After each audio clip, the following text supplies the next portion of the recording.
हाँ जी बेटा, हमारे आज का उन्वान हज अकबर जो कि एक अफसाना है। नसर में इसकी सिर्फ जो है वो अफसाना है और ये मुंशी प्रेमचंद ने लिखा है। ठीक है, आज का हमारा ज़ेल उन्वान जो है वो मुंशी प्रेमचंद का तारुफ है आपसे। उसके मुतालिक हमने आपको समझाना है कि मुंशी प्रेमचंद कौन थे और उनका पूरा नाम क्या था और उनकी अफसानों की जो साख थी वो कैसी थी। तो सबसे पहले हम ये पढ़ेंगे कि उनका पूरा नाम जो था वो दंपत राय और कलमी नाम प्रेमचंद था। पहले नवाब राय के नाम से भी उन्होंने कुछ लिखा, लेकिन फिर उन्होंने अपना नाम कलमी नाम जो है प्रेमचंद रख लिया। कलमी नाम का आपको पता होना चाहिए कि वो जो अदब में अफसाना लिखने या नावल लिखने के लिए लोग अदबी लोग अपने नाम के साथ जो दूसरा नाम लगा लेते हैं और अपने असल नाम को छुपा लेते हैं और कलमी नाम को जाहिर करते हैं, तो उसको हम कहते हैं कलमी नाम। ठीक है, तो पूरा नाम इनका अपना नाम जो था दंपत राय था और कलमी नाम प्रेमचंद के नाम से ये मशहूर हुए। विलादत इनकी पैदाइश जो है वो 1880 में हुई और वफात उनकी 1936 में हुई।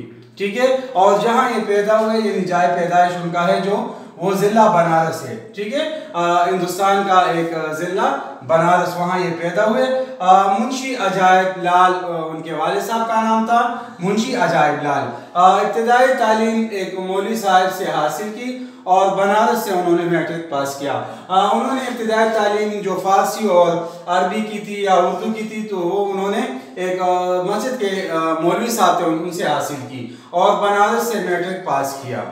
मुअल्लिमी का पेशा इख्तियार किया। मुअल्लिमी यहाँ मैं लिखता होता हूँ मुअल्लिम, तो मुअल्लिम कहते हैं पढ़ाने वाले को, उस्ताद को। तो उस्तादी का पेशा इख्तियार किया और बाद में डिप्टी इंस्पेक्टर मदारिस बन गए। ठीक है, यहाँ ये उनकी जिंदगी का इब्तिदाई दौर मैंने आपको बताया।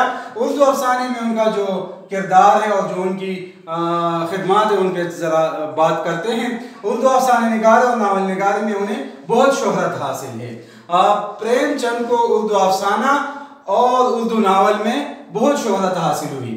वो उर्दू जुबान के अहम अफसाना निगार है, बहुत अहमियत है उनके अफसानों की उर्दू जुबान में। अच्छा, फनी एतबार से उनको आला मुकाम हासिल है। जो अफसाने का फन है तो उस एतबार से मुंशी साहब को बहुत आला मुकाम हासिल है, क्योंकि इनके अफसाने फनी एतबार से मुकम्मल होते हैं। जो लवाज़िमात अफसाने के होते हैं वो इनके अफसानों में बदर्जे अतम मौजूद होते हैं, यानी उनके अफसाने मुकम्मल होते हैं हर लिहाज से। ठीक है।